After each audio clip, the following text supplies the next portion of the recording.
Hello, everybody. This is Sebastian Furtado, and welcome. Today, I come to you from Paris.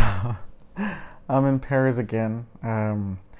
We arrived on Tuesday, Tuesday evening, and today it's our second day, so it's Thursday. Yes. Um, I didn't bring a whole lot of new perfumes to talk about, but I did bring the Millésime Tonka Shalimar, which is this one. I've had this bottle for over a month. My husband and I have used it quite a bit, as you can probably see. We really enjoyed this perfume. And since the options are broad, I've talked about most of them. I decided, why not talk about this? Since I was at Guerlain today, I went to Place Vendôme and to the 68 Champs-Élysées. But I went to the Champs-Élysées really quick, just for like 5 minutes to pick up something, and then I left. I spent more time at the Place Vendôme for sure. So yes, before any more talking, let me spray this.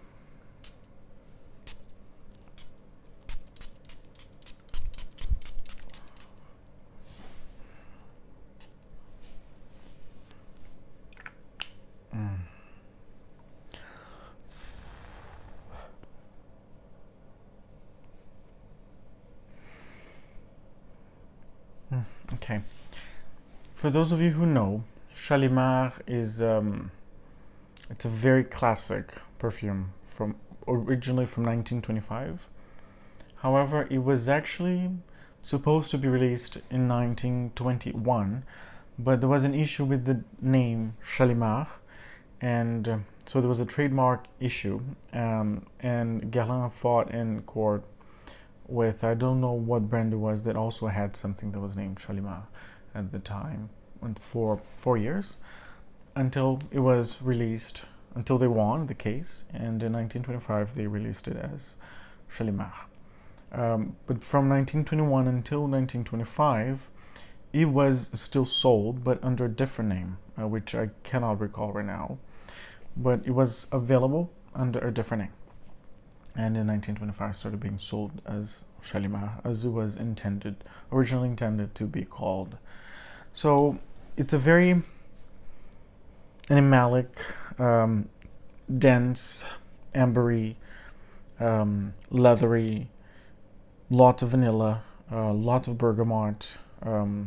This iris, it's slightly powdery in the dry down.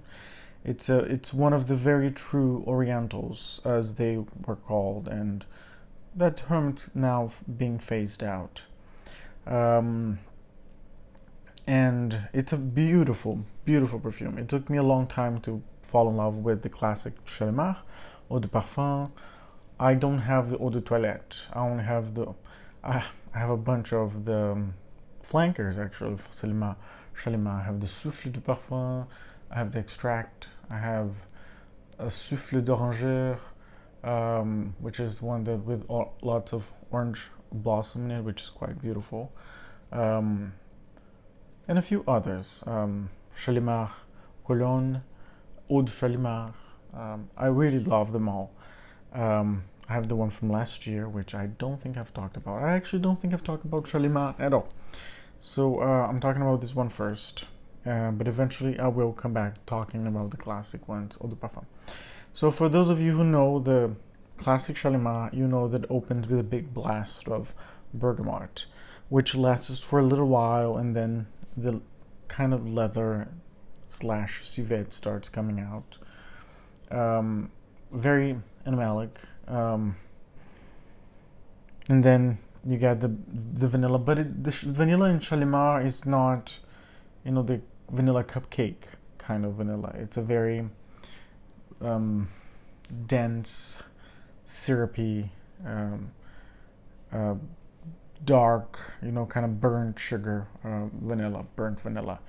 I'm pretty sure they use both kinds of vanilla, the natural vanilla and also the vanilla tincture. Tincture is actually the natural, and there's vanillin, which is a synthetic compound that it resembles vanilla. What is the difference in this one? This one is from this year, 2022. It came out a couple months ago, maybe 3 or 4 months ago. And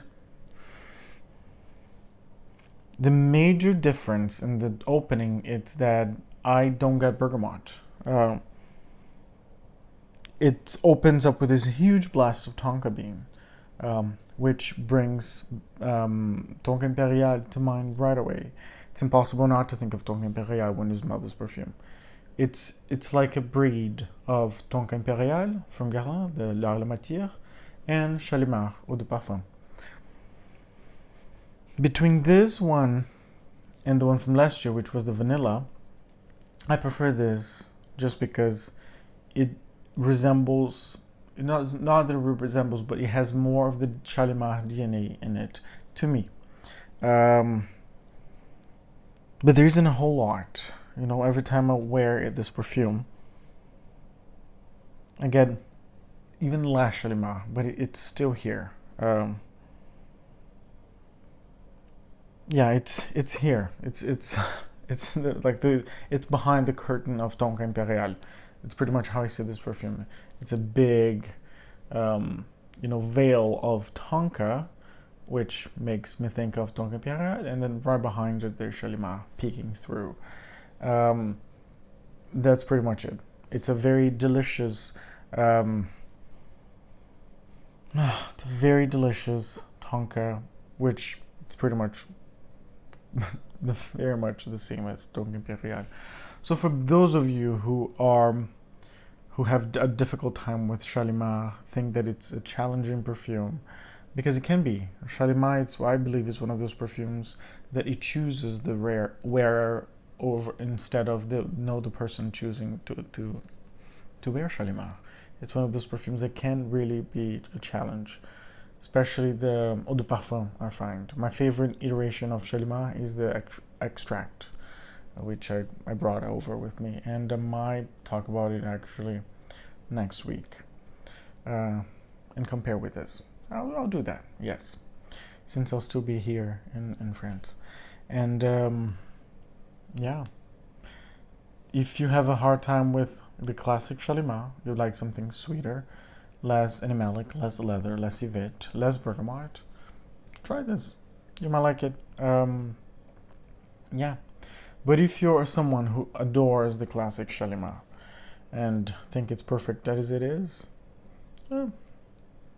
try it if you can find it, because it's still worth trying. Why not? Yes, it's very much like that, that veil, that curtain of Tonka, but the Shalimar is here behind it. So yes, thank you so much for your time, attention, and I hope you have a wonderful morning, afternoon, day, evening, night, wherever you are in the world. And the world does need more beauty lovers. Bye.